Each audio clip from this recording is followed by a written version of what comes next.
So I know it's full up this morning, Sunday morning. If you got an open seat next to you, raise your hand. Everybody squeeze in the middle. Welcome to Finding the Stories, recorded here at DragonCon 2023, and the crowd goes wild. All right. Brad didn't even bother. Thank you, perfect stranger. I appreciate you. Finding the Stories is just that. I'm the host of Finding Stories, Charles McFall, Rock Out of Podcasting, Linktree/RGOP42. And I like talking to people about their journeys and how not only did they discover themselves, what they discovered, their creativity. And for DragonCon, I've themed each interview with a preposition. Right? We did the where you record or where you create. We did the when's tomorrow. Why you create. Thank you. Why you create. Today's how you create. And just so happened that I stumbled across in the search for guests and everything for the panels. I stumbled across you, and I made a Word document. So I'm not sophisticated enough to do a spreadsheet. That'd be easy to find. I did this Word document. I have to scroll for pages, but I'd put your whole bio on there. And Heather Boddy, you saw a need, and we're gonna get into exactly what you saw. And you started Fit Nerd. Yeah, it's Geeknasium. Totally not anymore. Rebranded Fit Nerd, Geeknasium. And thank you. That's the flow. See, that's why we ask questions. Yeah. Geeknasium. But well, you got Hot Nerd on your buttons. Yes. Hot Nerd and Fit Nerd are on my buttons. And you just put this great write up in your bio. And then what was funny is you didn't make it to the imposter syndrome panel, right? Well, I did make it, but I thought it was funny. The imposter syndrome. I came to the imposter syndrome panel. It was full. I had to stand in the back. But I struggle so badly with imposter syndrome that when I saw that you wanted me to be on this panel, yeah, there you go. I thought that you had the wrong Heather. and I'm assuming your last name is a brand. No, it's my last name. Your last name? My last name is actually Boddy, but it is spelled like body with 2 D's, and so it just so happens to work out that I fit the brand of fitness. Yeah, and I'm glad I didn't go with the joke Phil wanted, which was Heather Boddy yaddy yaddy. You know, it's like I would have loved man. That. Come down. I cosplay as She-Hulk, so okay. Yeah. Well, I'll listen to the producer next time. It's fine. It's fine. I don't get paid well. So, but yeah, that was funny. Like, are you sure? Is there another? And with 2 D's, which is a different spelling as well. Yeah. And like, is there a second one? I just want to make sure we don't get the wrong batch. And I came in and said, no, exactly. We wanted you on the show. Wanted you to do part of this. So I'm going to start with what need you saw. And because this is in the how of everything, it's usually fitting a need. Don't you think, Phil, that we can create with our own voice, but we have to fit where we fit? Well, sure. And also, fitting that need is, you never know really until you kind of get there and try everything out. For me, I'm shocking enough, I'm a comedian, Dungeons and Dragons podcaster, which when we started, there was already like 50 of them. And so add a couple zeros. Yeah, 50,000. But the thing was, what we noticed is that they were all very stringent and by the book kind of thing, and not the games that we grew up playing in a loose table. So we said, well, heck, we can do that. Let's just record our loose table and see how it plays. That'd also be a great name for a Dungeons and Dragons loose table. Yeah. Well, maybe on a different website. But yeah, loose tables. But it kind of worked and popped. So you never really know until you kind of throw your net out there and see what works. So for everybody watching and here and live on the stream, Heather, you do zero digital media, correct? You don't create like a show or anything like that. I actually do. I have 2 podcasts. Thanks for doing the research, producer. I don't get paid you, well man. enough to, I'm just here so I don't get fined. It's okay. But I didn't bring you on because you did. I mean, I won't talk about that. I didn't know that. But my impression was you built this company. We're going to get into it. Mm-hmm. And that's what I loved about bringing you on today is creating is creating. Mm-hmm. And so I knew you'd have a lot to say. I'm glad that you do some podcasts. So that's really going to tie it in better. And we're going to take all the questions that you have of anything about creating here. But you saw a need. So let's start at the beginning. Yeah. What happened to make you see a need to say, I'm going to do this kind of fitness? Yeah. So I grew up in the performing arts. I have a bachelor's degree in theater. And what I noticed growing up in the arts is that it's a relatively like accepting community. I went to a performing arts school for grade school through high school as well. So like it was very accepting. My school was the opposite of what you saw in like TV and film where like the cheerleaders were the popular kids and the theater kids were nerdy. Like the popular kids were the ones who got cast in the school musicals and plays and things like that. So that's how I grew up. And it was also really diverse. There was a lot of ability diversity, body diversity, color, like culture diversity. I'm from Cincinnati, Ohio, by the way. And then I moved to New York to pursue a career in acting after I graduated from college. And I was not prepared for the amount of criticism that I would get for how I looked. I knew that it would be hard, but I always grew up in theater playing very matronly roles because I grew up in a larger, curvier body. And so I always played roles that were much older than I am or that I was. And so when I got to New York at 22, I had only ever played roles that were like much older than me and didn't realize that, you know, I'm only 22. They're going to actually cast an old woman to play an old woman. They're not going to put me in age makeup and that kind of thing. So I had only ever played these caricatures and quickly realized that I didn't fit into any of the boxes that society wanted me to be in. And so I started my fitness journey actually from a very negative place. I wanted to lose weight so that I could play the leading ladies, the ingenues, and that kind of thing. And it was really damaging to my mental health and to my self-esteem because all I cared about was getting smaller. That was my main focus. It didn't matter. Anything else did not matter. It was me losing weight and it was me getting compliments from other people. And I was miserable. It was really, really a hard time. And so the thing that helped me get out of that negative place in fitness was actually reading the She-Hulk comic books. Okay. There was a run by Charles Soule that came out. It was the Law and Disorder run, if anyone is familiar with it. And I discovered She-Hulk actually because I was babysitting at the time and I was looking through this Marvel encyclopedia and I was looking for any female superhero who had a body type similar to mine or a weight that was similar to mine. And I was flipping through and seeing all these very like thin, sort of wayfish looking women. And I was thinking like, shouldn't superheroes be like huge? Like if you can lift a car over your head, you should weigh more than 120 pounds, right? So I was flipping through and then I got to one where I saw the weight was like 675 pounds. And I was like, who is that? And it was She-Hulk. And so I started reading those comic books and it was really inspiring for me to see a woman who was existing outside of societal expectations of her. Because essentially the thing about She-Hulk, for those of you who don't know, is she chooses to stay in her Hulk form because she feels more empowered that way. She's intelligent in her Hulk form. She's large. She's green. You know, she's all of those things. And, you know, I have always tried to be the type of person who fit in, who hid behind things, who fit in the boxes. And so it was really, really inspiring to see She-Hulk sort of paving her own way and being different in the way that she did that. Yeah, and I love that you took what you loved, comic books, and looked for yourself there. A lot of people do that. It doesn't matter your gender, your background, everything. You look for yourself in what you love. But most people don't jump from that to creating a whole new business. Yes. Yeah. So, and I know you've done the short pitch, which is very much, you know, body fitness is about you, not how you look. Yes. So what does that mean to you? Yeah. So to bridge that gap really quickly, essentially discovering She-Hulk helped empower me. And of course, fitness is a journey.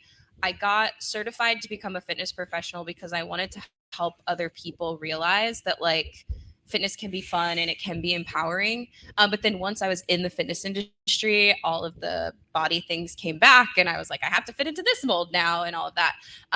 But what's really great about going back to the nerdy things that you love is that the differences in those characters, like they can really, you do really see yourself in that. And that's why I decided to create this niche, which was being a nerd with fitness and creating a workout program that was specifically for nerds, because I didn't see a space for that really. Now that I'm in the industry, I see it all the time. So I'm like, oh, you do what I do and you do what I do. But that's beside the point. Really, I just wanted to create a space to empower nerds and see themselves, and for people to see themselves, that you don't have to, like, fitness isn't a look, and fitness, like the fitness industry makes you feel ostracized a lot of times, especially as a nerd. And even here at DragonCon, like there's a contest called the Muscle Nerd Showdown, which is amazing, and I commend all the people who are in that. But it is still that societal mold of like, Sure. if you're a nerd and you're in fitness, you have to be muscly and you have to cut and you can't have carbs, like all this stuff. You got to be 300. Yeah, exactly. Right? And so like, I'm trying to create a space that's for nerds where it's like, no, you don't have to look like that either. You can just like do workouts and have fun and be healthy, or just move your body, and you don't have to look like those muscle nerds either. You know, my wife and I have said something like that. It's like, I'm not going to get motivated by somebody who looks like Kratos. And I love Kratos. I love God of War. But I'm like, from me to you is a gap that I cannot see the path to right now. And I know it's one day at a time. There is no path at that point. For me, no. Yeah. You look great. I'm never doing that. Yeah. I'm happy for you, but no. But Richard Simmons, right? TikTok's the most beautiful thing in the world. All the stuff I grew up with as a kid, the videos, the clips are making on there now and cycling through because of my algorithm. But I love Richard Simmons because it popped up the other day. Of course, he was not the buff, crazy guy. He was just a fun guy. But all of his, they went with ladies. No, they had one or two guys, but they're all overweight. They're all big people. Like that, I get why he was so popular. That I can see myself in. It's like, I can do what you're doing. Let me try that instead. Yeah. And that's a positive to me. It's like, you need to, well, with She-Hulk, you need to see yourself into something. So we're going to get into the how. So you jump from the thought process. Okay. Now you're getting this body, not dysmorphia, the opposite, the acceptance. You're starting to accept where I'm at, where I'm going, getting past the dysmorphia, getting past the, I can't look like that for other people. What did you do? How did you create what you created? Yeah, I just did it, which I know is like what people tell you. It's like Nike, just do it. I have a lot of very supportive people in my life too. So I'll start with that. Like I have a friend who is a business mentor. And so I kind of reached out to her and was like, I have this idea. And I had actually started a podcast before that called Love Your Bod, and Love Your Bod, and it's spelled with 2 D's like my last name. And I had started this podcast, and it was like a catharsis for me. I was just interviewing people about their relationships with their body. And that's kind of like before I started Geeknasium. It was before I had this idea.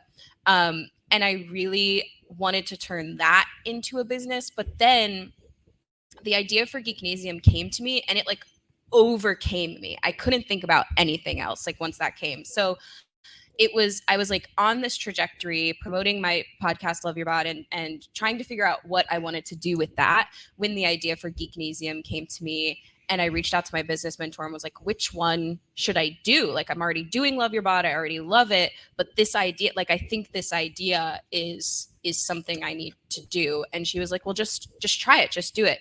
So I got a group of people together and I started what I call like a beta test group. Okay. And it was free. I didn't make anyone pay for it. And it was just took place in a private Facebook group. And I just asked a group of people if they wanted to try my workouts in exchange for like they could get the workouts in exchange for feedback. So the currency was their feedback on my workouts.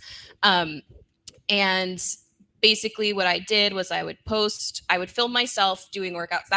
That's how I do Geeknasium, because I am a group fitness professional. So I teach more like towards the camera, sort of like Richard Simmons, honestly. So it's like I'm doing the workout and then you would be doing it along with me while watching me do it. So that's how Geeknasium works. And so I would film these workouts, and I started with Marvel because that's obviously like where I started personally. So all the workouts. So you were lifting cars. And... Yes. Exactly.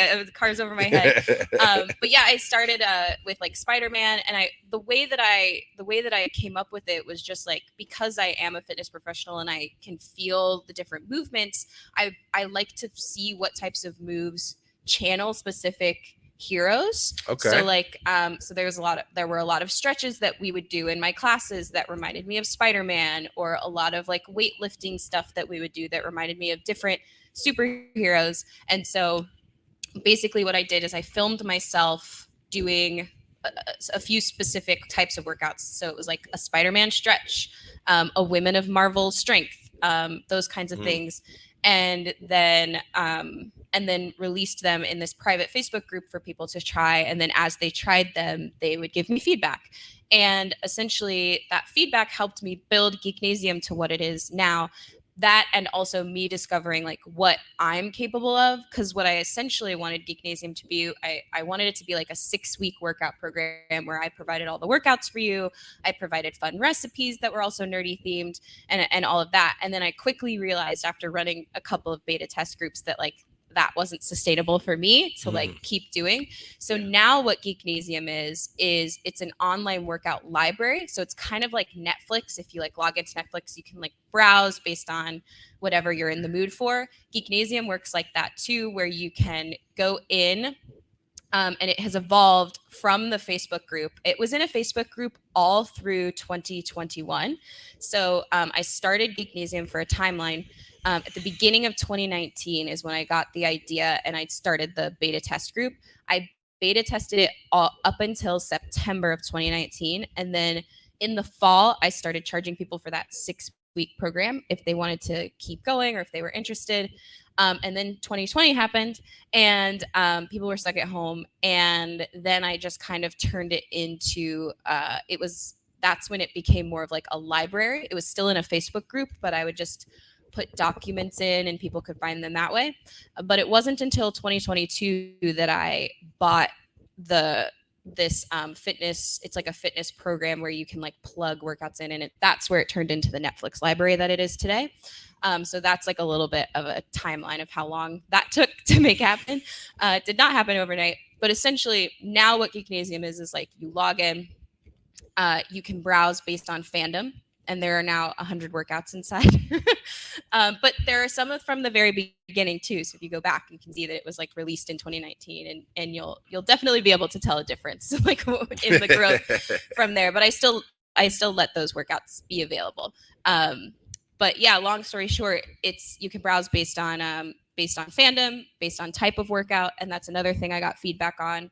And also learned as I grew Geeknasium is that there are 3 fundamental types of workouts that make a sustainable fitness regimen, and that is cardio, strength training, and core and flexibility. So there's some stretching, but also some core work incorporating it. And so those are the 3 foundational workouts of Geeknasium.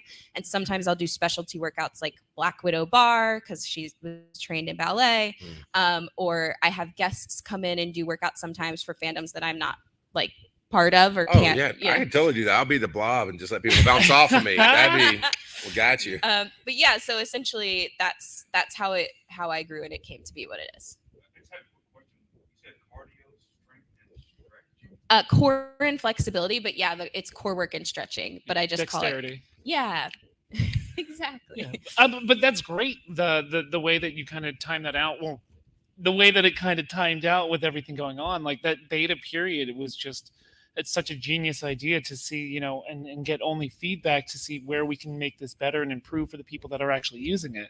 And then also COVID, right? And everyone's at home. Now my business exploded. You're the Animal Crossing of fitness. Right? Yeah. There you go. You need to get some Animal Crossing exercises in there. But that's great. I really love that idea that, I'm making this for you. So how can I make it better for you? And let me know, because I'm going to take that information, not be, offended by it, because at the end of the day, we're all using this together to better each other. So I love that format that you did. We're definitely taking questions. Step up to the microphone, and we'll get you on. I hear a lot of business prep, and I hear a lot of the dominoes and everything was set up. So when any opportunity came, and in this case, it was a negative one for the world, but you were ready for the opportunity there. Before that, all those little bits, how did you start your, I know physically how you make a private Facebook group, but then how did you find your people? That's where people who can't quite see the vision, that's why they want to know the how. So how'd you get from, I'm just Heather Boddy and don't really have any groups, to now I have this beta group? Yeah, that's a really good question. I feel like probably longer than you think answer for it. Go for it. We got time. There's so much that goes into that. And I think, having the support of like having connections, I think is really important when you have a vision like this. And I also want to be clear that like my workout videos are not professionally filmed. I film them on my laptop or on my phone, and I edit them myself. So I don't want you to think that like there's this like studio setup with great lighting. Like during lockdown, I just bought a couple ring lights and filmed in my apartment, which is in New York City, which is very small. And so that's another selling point for Geeknasium, honestly, is to be like, if I can film my workouts in my tiny New York apartment, you could do them anywhere. But I just want to make that clear too, that it's like, of course, my goal is to one day, maybe I can have a studio and film in there, and maybe have people with me to like do the workout with me and show options and modifications, which I show myself. I'll just be like, you keep going. If you want to stay advanced, I'm going to show the option. But I think it would be cool to have that sort of setup. And that is a goal of mine. But right now I'm still in a place where I'm just filming myself, and it's produced by me and filmed by me and edited by me and all of that. But to go back to like, how did I build it up? I used resources and I found connections and ways and tried things and failed at things that did and did not work for me. So a lot of my support came from finding other entrepreneurs and either commiserating with them or having chats with them, inspiring chats with them. And we just build each other up. And I did invest in a couple of coaching programs, business coaching programs. And one that was really successful for me was about Facebook groups, because that's where I was. So I found a Facebook, like how to grow your Facebook group. And so I do have a free Facebook group for anyone who isn't quite ready to pay for Geeknasium. It's just like a workout community on Facebook, which if you're interested, come see me after. I can give you a QR code or whatever. But there is a free Facebook group, and I built that up during lockdown by following this like kind of format or suggestion of a couple of business mentors from this group coaching program that I did, where we like did a big giveaway, and I had a bunch of people donate things to the giveaway, either their time or physical offerings. And basically how you won the giveaway was you invited the most friends to the Facebook group. So it was like whoever invites the most friends to this Facebook group wins the giveaway. Sure. So people are like inviting all of their friends, and then of course people get in the Facebook group. Some want to stay, some leave, but it's a really great way to grow your Facebook group because people like to win things. Yeah, and it's very low impact. Exactly. Yeah. So that's how like I grew my free Facebook group. And then once I had people in the free Facebook group, I would do a challenge afterwards. And the challenge would be like a 3-day long Geeknasium challenge where I'd give them like 15 minutes of a workout. And then I'd do like a little sort of health, like a coaching thing. And I don't know why I put coaching. I'm coaching you. No, I would theme it in some sort of fandom, right? So it would be like, how do we relate fitness to the hero's journey and that kind of thing. And so it would be like 3 days long. And then after the 3-day or 5-day challenge, I would then do an offering for people to join Geeknasium. So it was like a couple of steps, and that's how I like would get people. That's how I grew my audience, basically. And then that was on Facebook. For Instagram, I really just used my cosplay. So I figured out a way to combine cosplay and fitness, because like during lockdown, doing skits or like doing those like voiceovers was really popular. So what I would do is I would find one of those really popular trending audios, and I would get into one of my popular cosplays, but I would make the trending audio fitness themed. Yeah. So I would be in cosplay but I would be talking about fitness and it would be a trending audio. So that's kind of how I tried TikTok. I am not successful at TikTok, so don't ask me about that. But like to grow my audience on Instagram, really it was that. And then also there's a ton of ways that you can do other like collaborations with people on Instagram and things like that. And I'm not a huge, like I don't have a huge following. It's not like, don't ask me for advice on all of that, but it is like, that's how I find my people, is through social media. Most of my marketing is through Facebook and Instagram. I'm going to throw to Phil in a second, but what I'm hearing there, you're talking about finding your way to that. So you don't have a huge following, but the ask is the biggest thing. So you took your limited audience, some stayed, some left, and asked, here, would you want to do more? How hard was it for you just to do the ask? Because it sounds like you got a pretty good conversion on your smaller influential group. Yeah, this is something that one of my business mentors taught me, actually, is that it's not about how big your audience is. It's that your audience is invested in you. Yep, 100%. So that's something that I really try to hold on to when I am looking at the numbers and being like, I only have this many followers or only this many people are watching my videos. It's like, but the people who are here, like they really do support me and they want to be part of this. Yeah. And so it's like, if I had that huge following, but none of them really cared about what I do, like what's the point then? Yeah. And it has been really hard for me to do the ask. Recovering people pleaser. I don't like to bother people. So it's a skill, I think, that you have to do. I hate feeling salesy. I hate doing pitches, which is why I really focus on my content. Yeah. And I try to have my content sort of speak for me. And I try to have a what in the business world is called a warm audience. And so like I try to have a warm audience so that when I do have to do the ask, I don't feel like I'm begging people. I feel like it's people who are interested in what I do. And so it's not like me saying, hi, please join my workout program. It's more like, hey, you guys want to be here? Yay, thank you. It's not only that they want to be there, but they also, the accountability and holding each other accountable is really important. Inside our Discord for our comedy show, we also have it's called Botched Losers, where it's just a bunch of the community comes together because they want to empower each other and help each other and keep each other in check for weight loss or just fitness as a whole. And I pop in there every so often and just watching everybody interact so positively, like, hey, you know what? Yeah, you went over your calorie deficit today, but it's not about the stumble. It's about the recovery, and there's always tomorrow.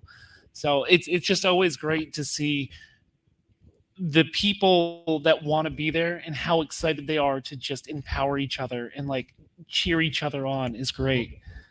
Yeah. So and I believe it was your show. You're talking about how you made videos for TikTok and they weren't going well. You took the exact same video, put it on YouTube Stories or Instagram Reels or something. And we did shorts, YouTube shorts, right? Yeah. Because but you tried it everywhere, but it took off there. And yeah, so what for us, what works on TikTok doesn't work anywhere else, and vice versa. It's really just throwing like those sticky hands you get out of the coin machines when you're a little that's at a wall. Yeah, it is. And you never know, where it's going to hit. But that's why you just keep throwing things at the wall to see, what works and what doesn't. And getting over the numbers is a huge thing because I'm not making content, to blow up. I'm making content because I think it's fun and people enjoy it. And if I'm not having fun doing it, then why the heck are we still doing it? Yeah. Yeah. And questions. We got questions. Oh, yeah. Come on. Hello. I actually know Heather from college. Yeah. So you mentioned that at the beginning of your journey, sorry, I'm losing my voice. I'm trying to be Gotcha. So you did a feedback session, but I work in marketing and digital media. And one of the biggest things and most frustrating things, because I love what I do and I love my job, is the negative feedback once you put content out there. So if you started in a place of asking for feedback, how do you navigate the space of, I know what I'm doing and I love what I'm doing, and I'm definitely willing to change it. But once it's out there, there's also this negative side of people criticizing for no reason, and it's not positive. So how do you kind of navigate that? Continue doing what you're doing, try to stay positive and not change for the wrong reasons? I think that's a great question. It's funny because like as a fitness professional, people expect you to look a certain way. And so I get some really harsh feedback from people about my body. And it's still a touchy subject. But it does hurt sometimes. Like I posted a Wonder Woman photo, and I love being Wonder Woman because she is Wonder Woman, of course. And someone commented on it, something like supersize Wonder Woman or something like that. And it like really hurt. But instead of letting the comment negatively affect me, I screenshotted it and I blocked the person's name out because they're hurting. When you get negative feedback like that, it's because they're hurting and they need to let it out on someone else. So I try not to take that personally. But what I did was I used it as a chance to educate my audience on how they can handle those negative comments. And so like I screenshotted the comment, I put it on my Instagram, and I was just sort of like, as a cosplayer and / or a fitness professional, we get comments like these all the time. Here are some helpful tools on how you cannot let comments like these affect you. So I kind of used it, I flipped it and used it as a chance to educate on why that kind of feedback is not okay. But when it comes to like getting feedback, so like at the beginning of my journey, obviously I was asking for it. And then, like I said, there was feedback that I got that I stuck with, and feedback that I got that I changed. You know, like it wasn't sustainable for me to continue coming out with 6-week workout programs, which is why Geeknasium is now it's like a evergreen sort of like workout library that people can come and go as they please, do whatever workouts they want. Of course, we do challenges and themes and things like that. But a lot of my audience is neurotypical, neurodivergent, or not neurotypical. They are neurodivergent, and they like that they can just do a different workout every day if they wanted to. And so now when I get feedback, I try to only take feedback from my clients, people who are actually paying me, because that's where the valuable feedback would be, I would say. Feedback from people who aren't paying me, I feel a little bit less inclined to like cater towards them. And then I do have, like, when I do get feedback from my clients, if it's something that I feel like is within my capabilities, I'm very happy to figure out how to do it. If it's something that I realize is outside of the scope of my capabilities, then I have to like kindly sort of say, you know, I think that's a really great idea, but I don't think it's possible for Geeknasium right now. I've just kind of like learned my limits on like what I am capable of. And of course, people have really great ideas sometimes, or and I haven't, you know, knock on wood, I haven't gotten any negative feedback from my clients really, so that's good. Mostly it's just like, oh, would be really cool to do in Geeknasium. And so like I do have lots of ideas, and I do get lots of really great feedback about how it can improve. It's just a matter of like time, energy, money, all of that. And so like if it's something I have enough time or enough energy or enough money to do, I'm happy to do it. If I don't, then I can't. And that's how I do that. I love negative comments on the internet because there's nothing that those comments can say that I haven't said to myself. Because I'm so hard on myself. But realistically, if it's not constructive, right, I don't worry about it, because what I'm doing is I'm providing free content for you. And if you don't like it and you want to tell me about it, that's great. I don't know what kind of day you're having. I don't know what's going on in your life, but there's thousands of different options. So I've kind of gotten to this place mentally where it's just like, okay, cool. What you don't like what I'm doing? Great. Have fun, because I enjoy what I'm doing, and I know thousands of other people enjoy what I'm doing. So I got into that Zen place where it's just like I will read my 1-star reviews on the show because I think it's important because they took the time to write it. I'm going to take the time to read it. But I just don't care. And it takes a while to get to that mass state. But that's, as a Philadelphian, is what we do best. So like, I just don't care anymore. And we have gotten a lot of good constructive criticism, like, hey, you know what? You guys made this change and it doesn't work. So I'm not saying to change it, but just think about it. And then we get to have a meeting as a group saying like, okay, yeah, let's look at this constructive criticism and see, are they right? Or should we do something different? But man, as Jonathan Colton sang once, don't feed the trolls. I thought you were going to quote his. No, that's Pollenstrom. Never mind. That's Pollenstrom. Huh? Yep. I'm glad you brought a ringer. That was awesome. I too brought a ringer, also known as a grinder. Kurt, will ask you a question if you'll come up to the microphone for me here. In the world, right? You talked about coming up to theater and acting, and women are held to a different standard than men.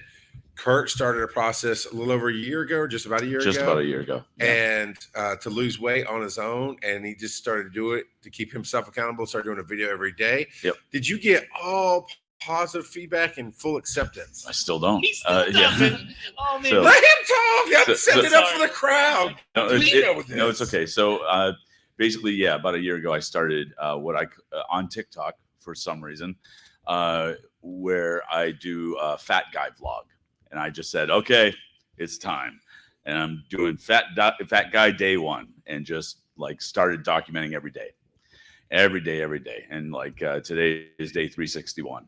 So and over the course of it, I've found there's negative comments, certainly. My whole theory about negative comments has always been, if somebody's leaving some negativity, that means that they're just generally not happy. And so, because joyful people don't do that. Right. And so I just started feeling bad for them and tried to, like, especially when I do lives. The live ones are my favorite. The live ones, like, literally, I've had somebody come into my live and go, shave. That's just one word, shave. Well, just one word, shave. And I've had people come into my live and say, you're gonna die. And I'm going, what? And they said, yeah, you're overweight, you don't exercise, you're gonna die. And I engage. I actually engage with them and just say, so you don't know anything about me, so what makes you think that? Yeah. And when you engage with them, it throws them generally, because they're going, wait, what? But that's not what I was going for. But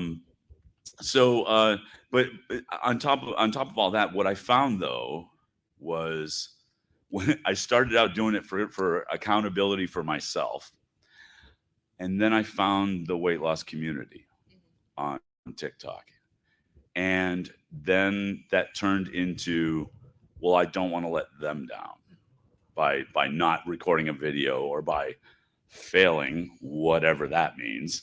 And then it turned into, people kind of started asking me for advice and whatnot.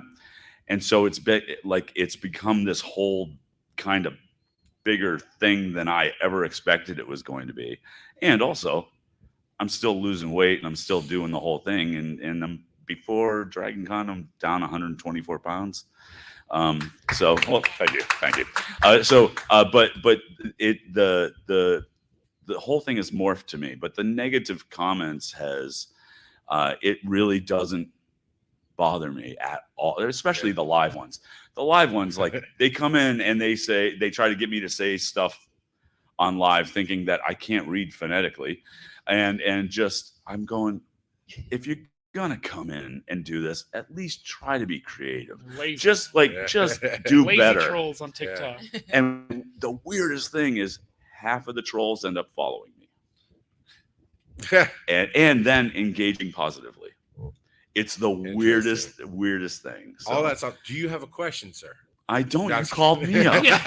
I will say though, I love your mission. I love everything that you've said so far. It's. I would love to talk to you later at some point. Thank you. Yeah. Okay. Very cool. And I didn't know the specifics. Yeah, you're good. Okay. I didn't know the specifics of that, but I knew it doesn't matter who you are on the internet, right? You're getting hammered, and it's crazy about that. But what both of y'all have done, and what many creators have done, you took it to a business. He's doing it to keep himself going. Is you gave to a community. And as you said, you still have a free Facebook group. Are you still putting out Love Your Bod? I do it sporadically because I started a different podcast, and because What's that one? It's called Mental Health Multiverse. Oh, nice. And yeah, and Bless you. it's a little closer to what I do.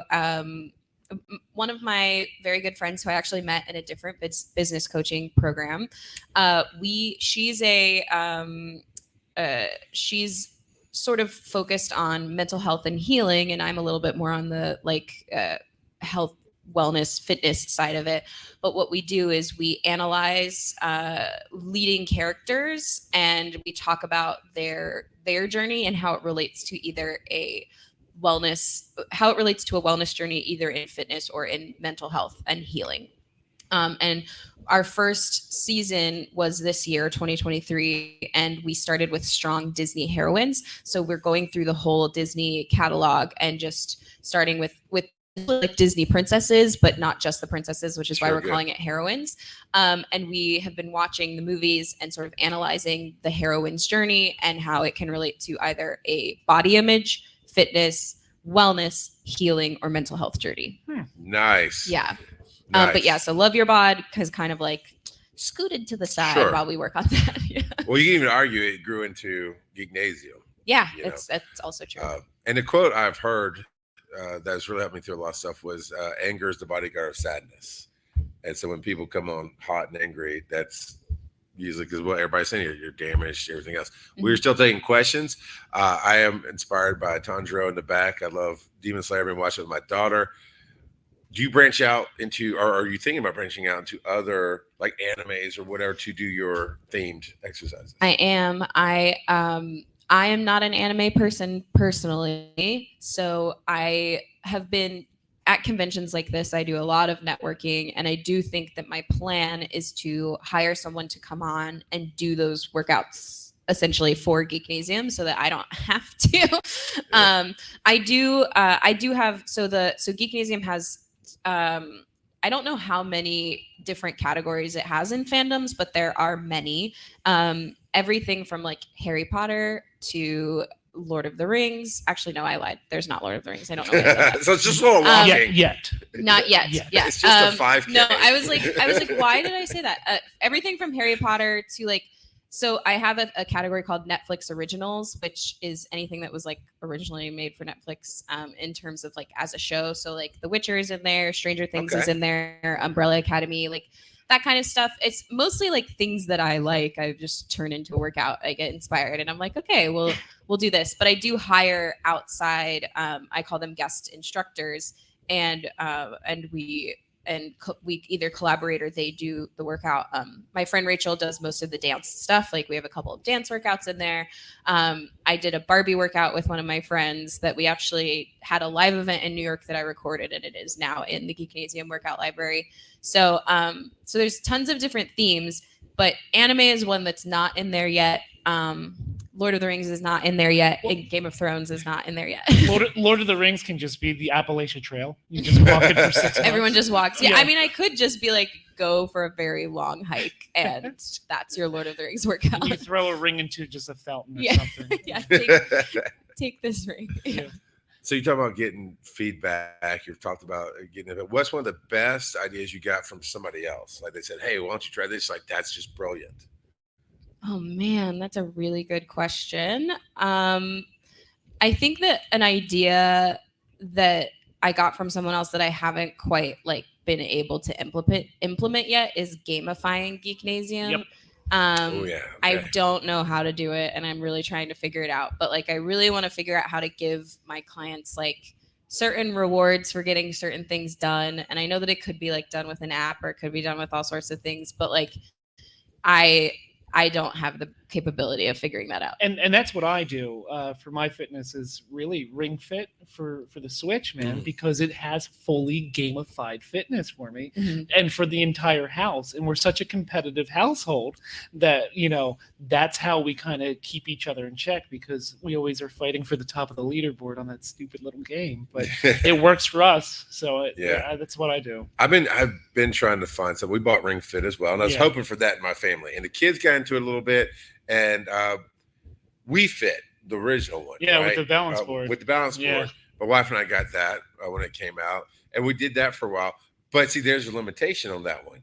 Is it really wasn't for bigger people. Even at my ideal weight, I'm going to be too heavy for that balance board. Yeah. Can I say something about that? Yeah, I actually like got really triggered. One of my very like emotionally lowest points in my life, I was doing Wii Fit and I stood on the balance board and it was like, you are clinically obese. And I was like, made your character huge. Thanks. Yeah. I was like, okay, this So yeah. So that was so wrong of them. Yeah. So I do just want to like also pointing to something that our friend came up and asked the question about, or not asked the question, answered, I don't know, told, whatever we could say, about, oh no, I lost my train of thought. Come back. I do that with Kurt all the time. He makes me lose everything. Not weight. I'm gaining weight. Oh, that's what I was going to say. Thank you. It was about strangers coming on and assuming that you're not healthy because of your size. And I just want to say, I know this isn't like a fitness or health panel. It's more about creating. But I do just want to say that like health is not a moral obligation, and that you're not like a better person just because you're pursuing health.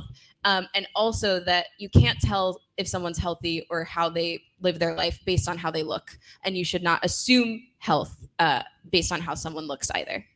So just kind of in response to that, to take it to the next level of that conversation that I had with that troll. They said, yeah, you, I said, well, I walk every day. And they said, well, you don't do enough. You need to be exercising to exhaustion. I said, cool, no problem. Tell me what that means. And they were going, you know what that means. And that's no, and that's obviously the easy way out. And I'm going, no, you don't get away with that. I said, tell me what that means. Does that mean that I need to walk until I pass out? Because that's exhaustion. And well, no. And I'm going, so if you work out to exhaustion, what does that mean for you? You're not truly healthy until you lose your life. Right. Yeah. Oh And I said to him, here's what I can do. Here's what I do every day. I walk 4 to 6 miles every day. My heart rate gets up to 120 to 130 beats per minute while I'm walking. That's not enough. And I'm losing weight. So I don't know what to tell you. and it completely shut them down because they don't know anything. Yeah. Right. So, and as far as the body positivity goes and whatnot, the people who know, and the people who don't. And that's, I literally blow them off, and just try to divide that negativity off to the side. But yeah, it's a thing, like all the time for everybody. And yeah, we just got to keep fighting the good fight. Yeah, I was saying like the guy who called me extra, I remember now, he said extra large Wonder Woman. The guy who called me that, I was just like thinking like I could probably lift heavier than you. Like I could probably pick you up, but like. Well, I'm hearing from both of you, and we still got time if anybody wants to ask a question. We are talking about the how. If you want to ask, we need you on the microphone. And come on up. I'm going to keep talking. Oh, okay, gotcha. Is those trolls, right? The reason they don't affect Kurt and I'm assuming you. I mean, you said it did affect you, but there's that level of accepting yourself. And if the voice in our head is saying the same thing that they're saying, that's when we get gut punched and punched in the face and we quit.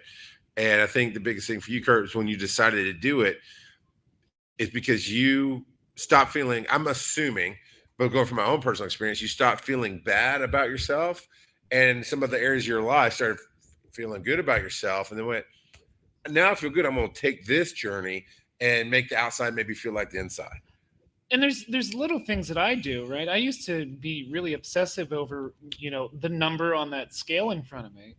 And I really didn't feel any kind of freedom until I removed that from my house. Yes. Right?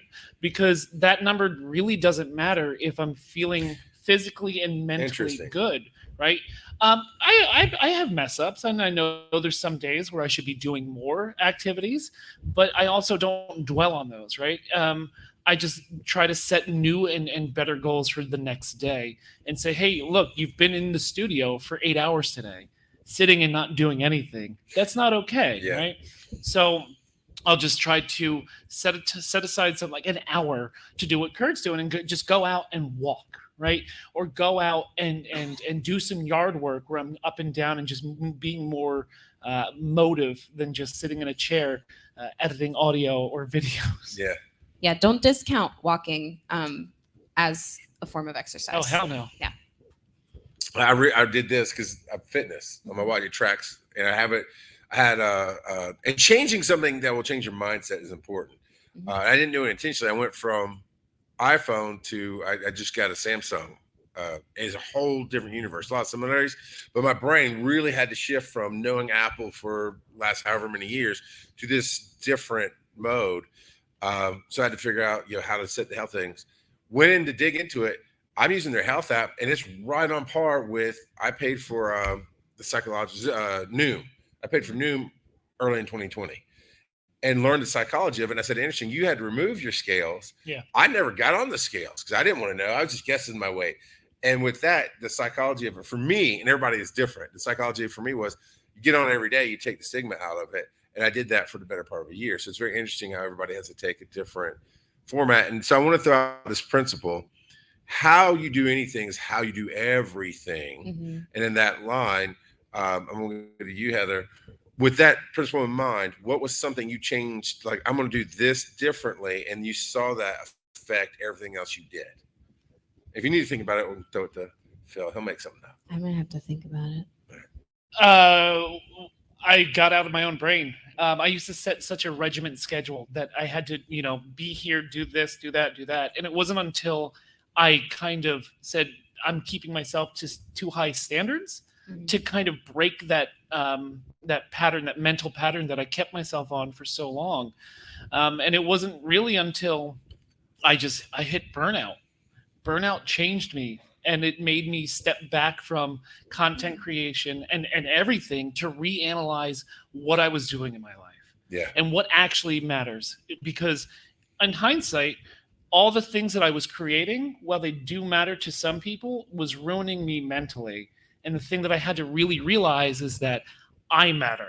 Yeah. Because if I'm not here mentally or physically, then all of that is also going to be a mess. So it was really, for me, stepping back for even 6 months. I think I stepped back for about a year to kind of reanalyze how I was like living my life and how I was slowly killing myself, to be like, okay, yeah, you can't do that. You can't do that for the 5 straight years that I did it and be okay. So that was a big turning point for me. And I still have mental breakdowns every so often, and I can tell when I'm spiraling. But now I have certain safe checks on myself, and I have people around me in a good support system to be like, hey, look, man, let's take tonight off. You don't have to be there. Let's just reset for 24 hours and then get out there and fight the good fight. It's a good one. Yeah, I'm glad you went first because it inspired my answer. I got diagnosed at 28 years old. I'm 33, by the way. I got diagnosed at 28 years old with ADHD. So middle diagnosis. I think women get diagnosed later in life for the most part.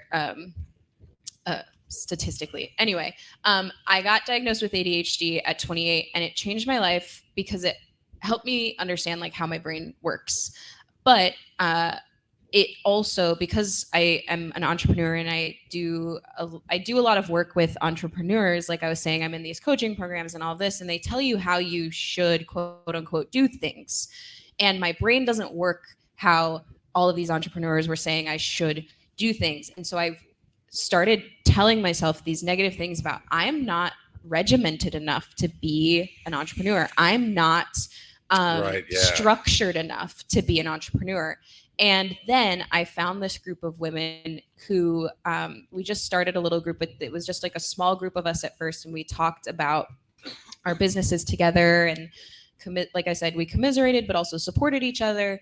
And what I discovered by working with this like smaller group of women that weren't these like strict regimented entrepreneur business, whatever, I realized that like I can work with how my brain, I can figure out how my brain works and work around how my brain works, and it will still, I still have a structured business. It's just not structured in the way that all of these other people are telling me it should be. And I figured out what motivates me and how I work best and all of that. And it took a lot of trial and error.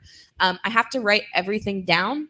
And I have to write it down multiple times, sometimes in a couple different places. Like I have this running to-do list on my phone, and it's really long.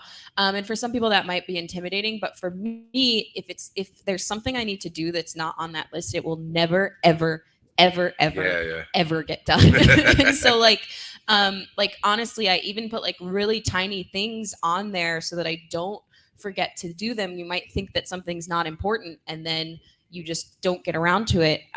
So everything goes on that running list. Yep. And then what these women have sort of helped me do is do a seasonal running to-do list so that I could go through the one that's really long and be like, okay, I'm never going to do this thing that I put on this list, or I'll just move it to the next season. So it's kind of like working in quarters, which like for me, using the terms like quarterly and blah, blah, blah, like my brain doesn't do that. So like thinking about it as seasons is like, oh, we're going into fall season now. I'm going to have to look at my to-do list and be like, what did I not do all of summer season that I said I was going to do? And like, maybe that needs to go to the top of the list, or maybe it needs to be off the list completely, and that kind of thing. And so like, keeping those running lists. And then a tool that really helps me as a neurodivergent person is Trello. I don't know if anyone has heard of Trello.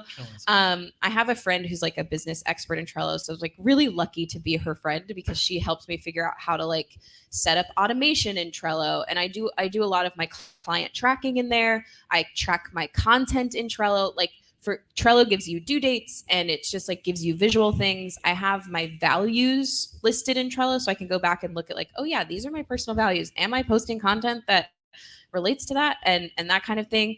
And so like lists and automation and all of that kind of stuff has really, really, really helped me as a creator personally, and it has changed the way I function in my entire life, because I was really trying to force myself into this entrepreneurial box that, again, like we were talking about boxes earlier, like when I didn't fit into the fitness box or I didn't fit into the acting box, I also was really trying to fit into this entrepreneur box that I didn't fit into.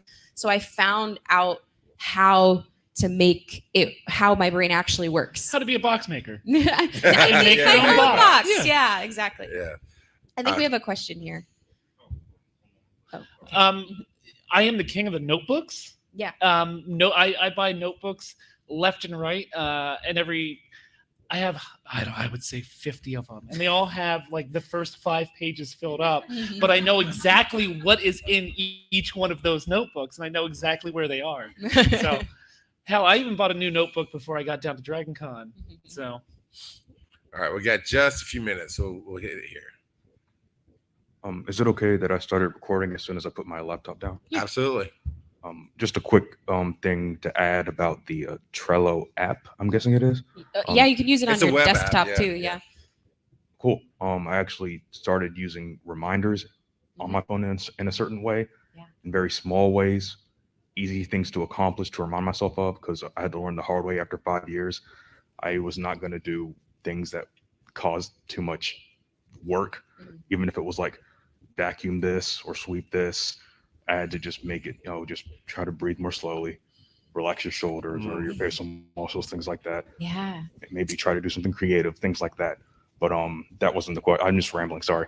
The question I had was, as far as feedback goes, do you ever get a lot of feedback that's the same thing? For example, a request to make a certain sort of content that you've come to realize you would you'd get a lot more success or views or money, and you would be good at it, but it's just not something you want to do. It's a good question. Yeah, I can take this just in the terms of like the anime thing is like every convention that I go to. This is my first time at DragonCon, but I've yay. But I very recently started taking Geeknasium to conventions, and I have booths, and everybody asks me about anime. They're always like, hey, do you got any anime workouts? And I know that like if I did, Geeknasium would explode because that's what people are asking me about. They're like, anime. And that's not something, like I said before, that's in my personal wheelhouse. So that's why I'm looking to outsource it in that term, in that way. And then I think to go back to your other question, I would go back to what I said earlier about capacity. Like if someone's giving you feedback and you think that it is really valuable and that it's something you would be good at and you have the capacity for it, why not? But if you don't have the capacity for it, is it something that you can outsource, or is it something that you can put on a like future goal list to say like, man, this is something I'd really like to work towards, but I don't have the capacity for it right now. 100%. Nope. Got Awesome. nothing to add. Yeah, and we got thank you. That is a great question. That was a beautiful question. Before we tell everybody where to find each other, I want to throw out this one principle that's been on my brain. It's talking about how you change your mindset, right? And because you're talking about making lists, you're talking about doing this. Ready to get triggered? When I swapped my new phone, it had a different backup on my Todoist than the Apple one did. And when I opened it, it says 459 days ago is the thing that I did not check off that list. And that's how it goes. But if you do the little things, like last night I was walking across the Sky Bridge and 4 or 5 people kicked this pamphlet and were tripping over this piece of paper because they're slipping.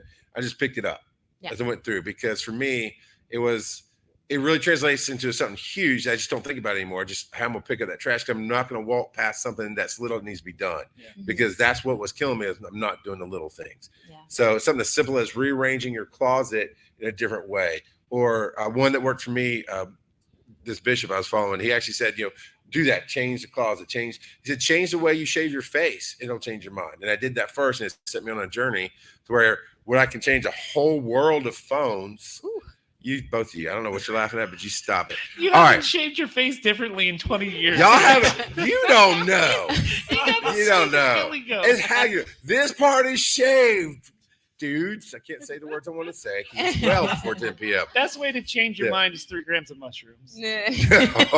Not endorsed by Sakat, who we're gonna. So real quick, before we say where we are, the DragonCon charity is Cure, right? Cure childhood cancer. We got the QR code right here. Please help these kids out. Cure is dedicated to conquering childhood cancer through funding targeted research while supporting patients and their families. Use this QR code, and they're all over the con. Use the QR codes to donate today. DragonCon will match up to $125,000. So every dollar you give gets doubled. Also, our track sponsor is the Cott Foundation. We have a QR code up there. They're helping change the world with direct help. I don't have time to read the whole thing, but Sakat has been amazing. They're also helping children and lined up great this year for us. Phil, where can they find you? 7 o'clock tonight, we have Ask the Pokedexpert. It is an improv comedy show where Pokemon are real, and you get to ask questions to the Poke-experts up here on stage. I have a panel today at 1 upstairs. It's called Cause Positivity, Fitness, and Body Image in the Cosplay Community. So if you liked the conversation that we had today, you will definitely like that conversation. I'm also at Heather Boddy on Instagram, TikTok, all the things. And you can also follow Geeknasium if you want. It's Geek and then Nasium, like Gymnasium. And then, any information you need further from there can be found on those social media platforms. Because I'm just ask where people could just go sign up. There you go. Yeah. And maybe next year we can have some live Geeknasium training. I totally could and would. People don't like to work out at conventions, but I do have. I'm surprised. I have done 2 workouts now at conventions, and people have shown up. And some in cosplay, and I was really impressed. And Nightwing came, and his spirit gum sweated off, so that was fun. Me is linktree/RGOP42. You find all of my links there. TikTok's at That's Easy Advice to Give, which I'm going to ask you to jump on that with me after this. And the middle QR code for the track. This is a digital media track. That QR code will give you all of our links. You'll get into Discord, which helps tons of creators. It's free. It's open. And you can find and stream all the videos that we've recorded this weekend. Thank you, Heather, for being on. Thank you, everybody, for coming. And I hope you have a great con today.